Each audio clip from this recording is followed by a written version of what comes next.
1875 সালে সাহিত্য সম্রাট বঙ্কিমচন্দ্র চট্টোপাধ্যায়ের অমর সৃষ্টি বন্দে মাতরমের 150তম সার্ধশতবর্ষ পূর্তি উপলক্ষে উত্তর দিনাজপুর জেলার রায়গঞ্জে দেশপ্রেমের এক বিশেষ আবহের সৃষ্টি হল। স্বাধীনতার ইতিহাসে অবিস্মরণীয় স্থান পাওয়া এই জাতীয় গীত এর মর্যাদা প্রাপ্তির দিনটি স্মরণ করে শুক্রবার রায়গঞ্জে উৎসাহের সঙ্গে পালিত হল বন্দে মাতরম দিবস। উত্তর দিনাজপুর জেলা ভারতীয় জনতা পার্টির উদ্যোগে এই বিশেষ দিনটি পালিত হয়। এই দিন সকাল থেকেই জেলা বিজেপি কার্যালয় প্রাঙ্গণে কর্মী সমর্থকদের ভিড় জমতে শুরু করে।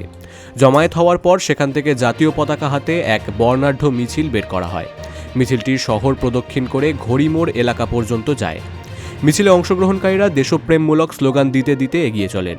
জেলা বিজেপির পক্ষ থেকে জানানো হয়, এই উদ্যোগের মূল উদ্দেশ্য হল যুব সমাজের মধ্যে দেশপ্রেমের চেতনা এবং সাংস্কৃতিক মূল্যবোধ জাগ্রত করা।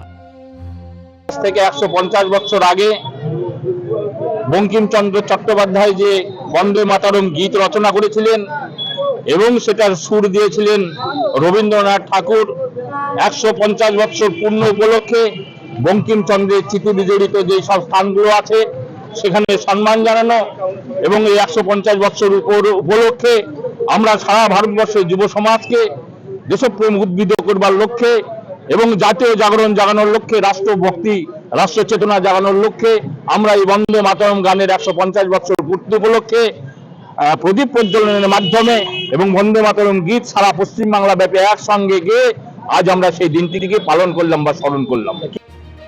1950 সালের 24শে জানুয়ারি সংবিধান সভায় ডক্টর রাজেন্দ্র প্রসাদ কর্তৃক এই গানটি জাতীয় সঙ্গীত জনগণমনের সমমর্যাদায় জাতীয় গীতের মর্যাদা লাভ করে।